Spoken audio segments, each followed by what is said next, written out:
Okay, we're starting a tying of the gray goose. I'm trying to.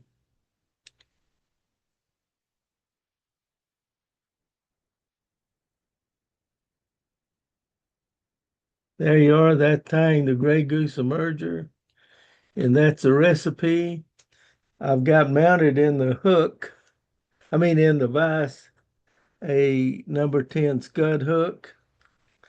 We're going to be using black thread.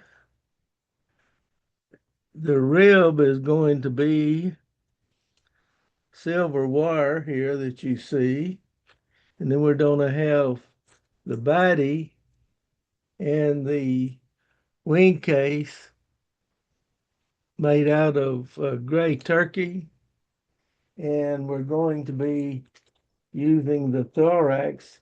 We're going to be using uh, peacock herl. So we'll get started here and get back to the hook. And I'll zoom in here. We take the thread and we want to start it just about, as they say, an eye width behind the hook eye. And that's to be able to give us room without crowding the head. Well, it came off. I started back. We'll wrap it back to about the bend in the hook. And generally they say that if you can see that, that's about a 45-degree angle.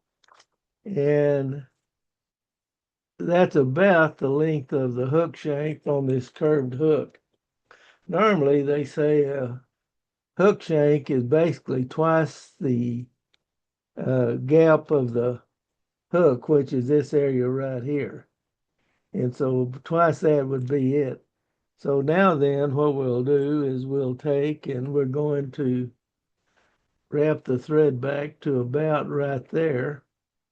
And I'll slip behind because I want the rib to be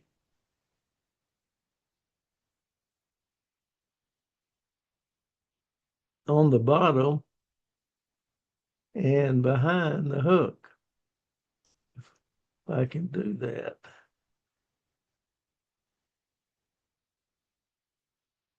Then I'll wrap back up.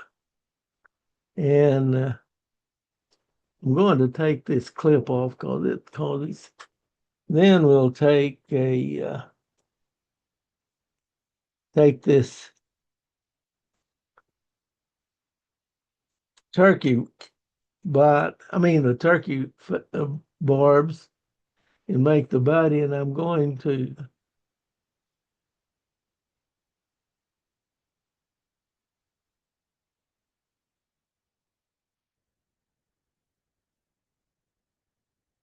add on something like that. There's probably a more precise way to do it, but we'll get it back like that. And I'll move my thread back. And then we start, if I can get a hold of it, start wrapping this in nice even wraps. Hopefully they won't overlap and they'll stay flat. And we'll wrap it up.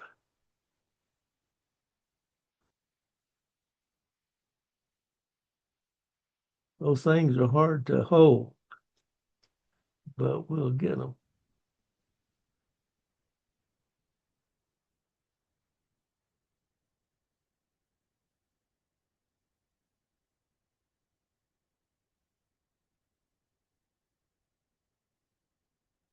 And now then I'm tying this off right there. And I'll rotate this up, hopefully so I won't cut my thread.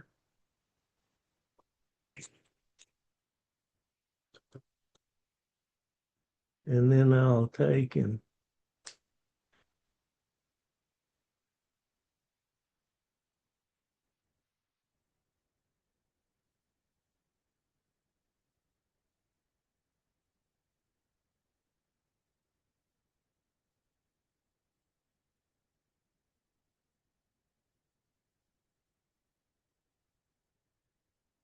well, anyway, that I should have got it cut in. I'll just wrap it off like that. All right, now then, what we're going to do is we're going to take the wire, and this is kind of a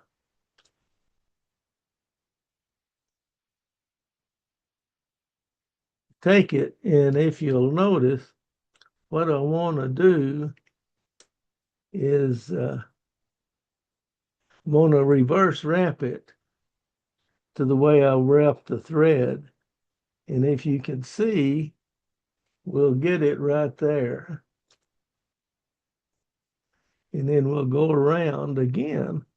And we try to make these wraps even distance between each wrap.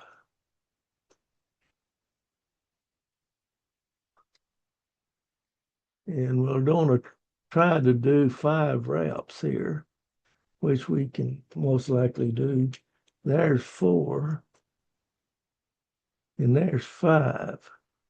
Now the trick is we've got 5 on there, and I can see where we don't. One wrap is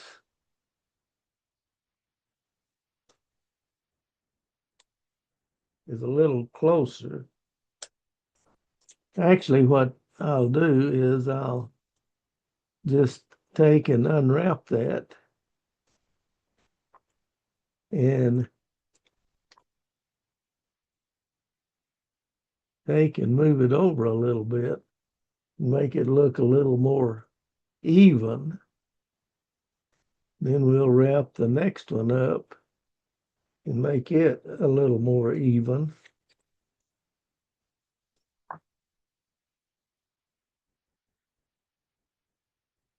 Then we'll come around again. Now we've got 5 wraps on this side. The question is going to be, do we have 5 wraps on that side? And if you count the very first one, which should have been a little higher up on the body, we have 5 wraps there also. And so basically what we did is we started, what I'm going to do is to come up over like that so that I can tie that off without having any thread right there where the wing case goes. And so now then what I'll do is I'm gonna helicopter that like that. Maybe Larry comes off. And then what we'll do is we'll take this other piece here that we're going to make the wing case out of, and we'll tie it in on top like this. And what we'll do is we'll wrap it real loose, and then we'll get on this side of it and pull tight. And by pulling tight, the thread torque will not cause the material to wrap around. We'll just wrap forward a little bit and tie that. Then we'll look and see. Well, you see, we're right there. What I've done is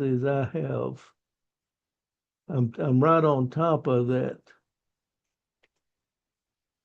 wire. What I want to do is to have a little bit of space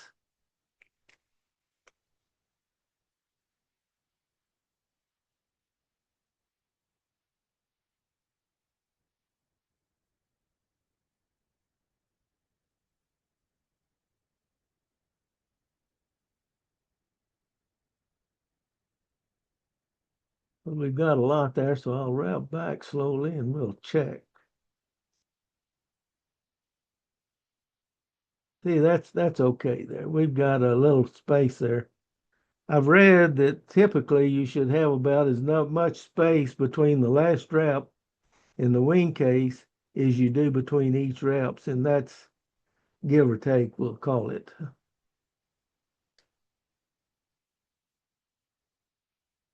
Then we'll take and trim off the excess here.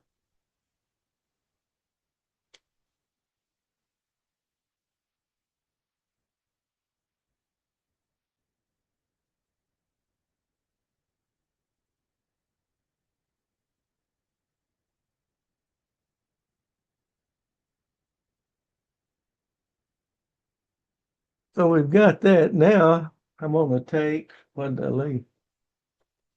Get a peacock curl here.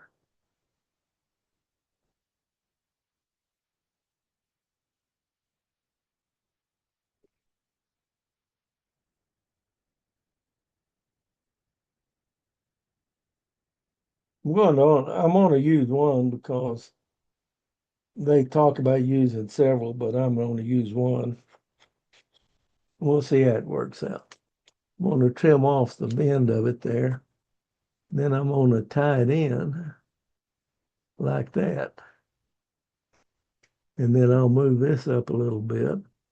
Then we'll just wrap this around like that.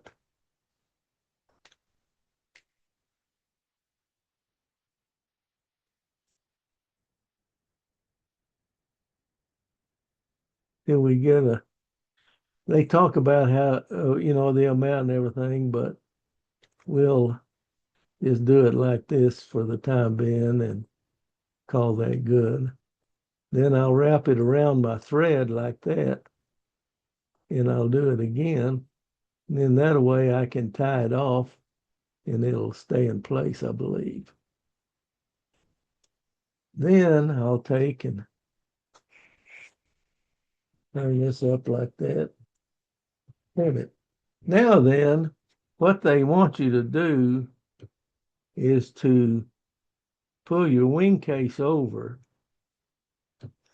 and ideally you don't want it to split. And that looks okay. So then I'll tie that like that, and we'll do that. And there's your wing case. And trim that off. Then we'll wrap several wraps to make a head for it. Then here is my Mattarelli quilt finisher, and we'll take and do this.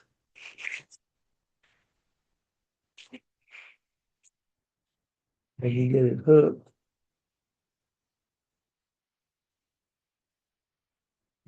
Then you slide it back. We'll do it again.